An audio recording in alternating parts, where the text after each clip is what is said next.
Bueno, la verdad que más allá de ratificar lo que vos acabas de decir respecto de la convocatoria a este paro de 48 horas para 17 y 18 de marzo, lo que tenemos que decir es que estamos preocupados y preocupadas, no solamente desde el sector universitario, sino que en relación a los discursos, ¿sí?, del presidente de la Nación, que acabamos de escucharlo en la sesión inaugural del Congreso, cuando habla de y miente respecto de las cifras, ¿sí?, del mejoramiento de la calidad, los porcentajes del mejoramiento de calidad de vida de nuestros ciudadanos. Él mencionó que la pobreza disminuyó en un 33%, o que está en un 33%, y si entramos a la página del INDEC, que es una página oficial, podemos ver que las cifras son del 56% respecto de los índices de pobreza de nuestro país.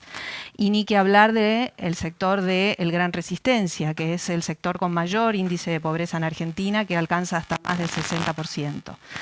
Entonces es preocupante esa situación, es preocupante que celebre el despido de más de 43.000 empleados estatales, entre ellos organismos tan importantes como, bueno, todos son importantes, pero organismos que directamente relacionados con la universidad, como el CONICET, que está en el 5º lugar en porcentaje de despidos. Y todo eso en nombre de alcanzar, digamos, el déficit fiscal cero. Y también otra gran mentira, porque el conjunto de los empleados públicos representamos solamente el 5% del presupuesto nacional, o menos del 5% del presupuesto nacional. En realidad, el gran ajuste lo han sufrido los jubilados, que representan un porcentaje muy importante de ese presupuesto, y que no vienen percibiendo los aumentos que corresponden, e incluso se les ha eliminado el bono. Entonces es preocupante porque además se sigue insistiendo con el pago de una deuda que sabemos que es usuraria, es fraudulenta. Entonces esa es la realidad y nos preocupa que no haya anunciado efectivamente en este discurso ningún plan de mejoramiento para ciencia y técnica, para las universidades nacionales, para salud, que también está sufriendo ese ajuste. Todos los programas relacionados con el ambiente, nuestra provincia vecina ha sufrido importantes incendios y también en el sur de la Argentina. Pero ya todos nos esperábamos que no iba a haber estos anuncios, ¿no?, en distintos sectores. Claro, importantes. lo esperábamos, pero la verdad que es más que alarmante, ¿sí? Porque tampoco habla de la gran estafa de la cual el presidente está involucrado. Entonces, esa es una situación que nos preocupa bastante y específicamente en las universidades nacionales empezamos este 2025 con un presupuesto prorrogado del 2024. Recordemos que el año pasado tanto la Cámara de Diputados como la Cámara de Senadores aprobaron el proyecto de ley para el aumento del presupuesto y para la recomposición salarial en las universidades nacionales, y el presidente lo vetó. Y por otro lado, la situación preocupante de haber retirado de manera inconstitucional, ilegal o como querramos llamarle, el presupuesto presentado. Es decir, uno puede presentar un presupuesto y ese presupuesto a nivel nacional al Congreso puede no aprobarlo o puede aprobarlo, pero es necesario que se lo trate en el Congreso. Bueno, el presidente decidió retirarlo.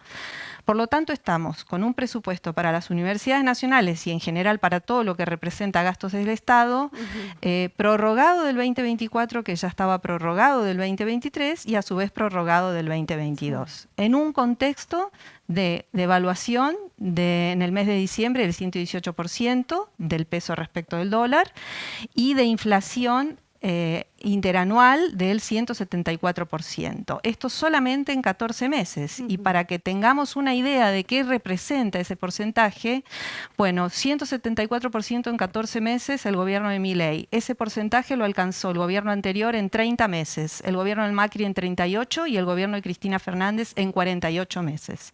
Entonces, en tan pocos meses esa inflación que ellos dicen controlar, en realidad esta inflación la están pagando los jubilados, la estamos pagando los empleados estatales con los recortes de todos los programas. Y salarialmente las universidades nacionales estamos con una pérdida nominal, los trabajadores y trabajadoras, de 4 salarios, lo que va del 2024. Esto quiere decir que trabajamos 4 meses gratis el año pasado. Tenemos un desfasaje entre inflación acumulada y aumentos salariales de más del 100%. Para los cargos iniciales eso se agrava en alguna medida y además tenemos una pérdida del poder adquisitivo de más del 40%. ¿Cuál es el porcentaje de aumento que tuvieron? Nosotros tuvimos ahora el 80% en total.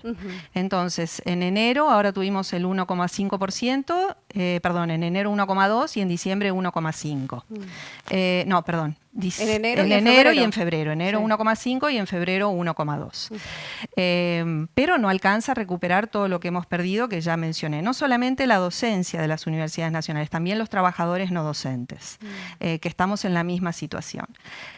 ¿Qué hemos conseguido? Bueno, hemos conseguido de alguna manera con la marcha del 23 de abril, por eso la importancia de la organización, la lucha y la masividad de esta lucha, se consiguió que el gobierno nacional abriera la mano y otorgara un porcentaje importante de aumento, 170% de aumento, para los gastos de funcionamiento nada más, que representan menos del 10% del presupuesto para las universidades nacionales. Y por otro lado, en la marcha de octubre se consiguió la actualización de la garantía salarial. Esa garantía, que no estaba siendo actualizada desde el mes de marzo, afectaba principalmente a los cargos de menor jerarquía, o sea, a los cargos iniciales en las universidades nacionales y a los de menor antigüedad. O sea, se necesita de que ustedes salgan a la calle a marchar para que haya respuesta. Exactamente, estamos necesitando precisamente eso nuevamente porque la paritaria ha sido dinamitada por el gobierno nacional, no convoca las paritarias salariales, otorga los aumentos de manera unilateral y por supuesto aumentos que no alcanzan ni siquiera los índices inflacionarios que ellos festejan, ¿no? ¿Cómo viven este 2025 con esta situación que ustedes plantean? Bueno, nosotros estamos viendo una situación similar al inicio del 2024, ¿sí? Que es que no vamos a tener plata para pagar la luz, el gas, el agua, que no tenemos plata para investigar, que no tenemos plata para mantener situaciones elementales como el transporte de los trabajadores al lugar de trabajo. Por eso algunos están solicitando poder dictar clases de manera virtual. Pero bueno, y la misma situación para los estudiantes, porque el gobierno dijo que los alquileres habían bajado un 30%. Bueno, todos tenemos un conocido, un familiar, un pariente o alguien que nos dice que está alquilando y que ha subido más del 100%. Sí. Entonces, nuevamente tenemos un presidente no solamente y un gobierno mentiroso, cínico, y que además está impulsando políticas que, por supuesto, no benefician para nada al pueblo. Ahora tenemos el paro del 17 y 18, creemos que es importante profundizar la lucha, pero también tenemos este 8 de marzo una importante movilización porque las políticas de género también están siendo afectadas por este gobierno nacional, así que, bueno, invitamos a todas las trabajadoras y al conjunto de la sociedad que quiera acompañar esta marcha para este sábado. Marina, vos sos investigadora. Soy investigadora, sí, de ¿cómo CONICET. está la situación de ustedes? Y teniendo en cuenta que están trabajando y tratando temas principales que son importantes en cuanto a la salud y en cuanto a otros temas también de la Argentina. Bueno, como reitero lo que dije antes, el CONICET está quinto entre los organismos del Estado que ha sufrido el recorte en cuanto a despidos, ¿sí? Y por otro lado, si bien los que quedamos, estamos cobrando un salario, lo que no está pasando es, no estamos recibiendo subsidios para poder investigar. Es decir, no tenemos dinero para trabajar. Cobramos, pero no tenemos plata para continuar con nuestras investigaciones. Muchas de ellas de mucha importancia a nivel regional y a nivel nacional.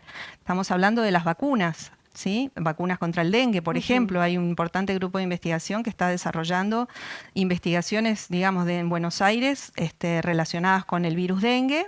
Si bien ya tenemos una vacuna, pero sería muy importante poder hacer un desarrollo nacional. ¿Cómo ves este desinterés del presidente, del gobierno nacional con esto? Y bueno, el gobierno nacional es claro, dijo que viene a destruir el Estado. Ellos consideran que las mayorías no tienen que decidir por las minorías. Eso es lo que creo yo en concreto que está pasando, que esa es su idea, digamos, de fondo. Por eso es que, si bien esto que decía antes, el recorte que hace a nivel del Estado no es importante a nivel presupuestario, él de todos modos considera que es importante eliminarlo, porque ellos a lo que apuntan es a que las investigaciones sean financiadas con capitales privados, algo que no va a ocurrir, ¿sí? Porque muchas de nuestras investigaciones, o diría la mayoría de nuestras investigaciones, tienen resultados no inmediatos, sino de acá a largo plazo. Y ningún empresario o muy pocos empresarios son los que realmente quieren invertir en este tipo de investigaciones. Muchas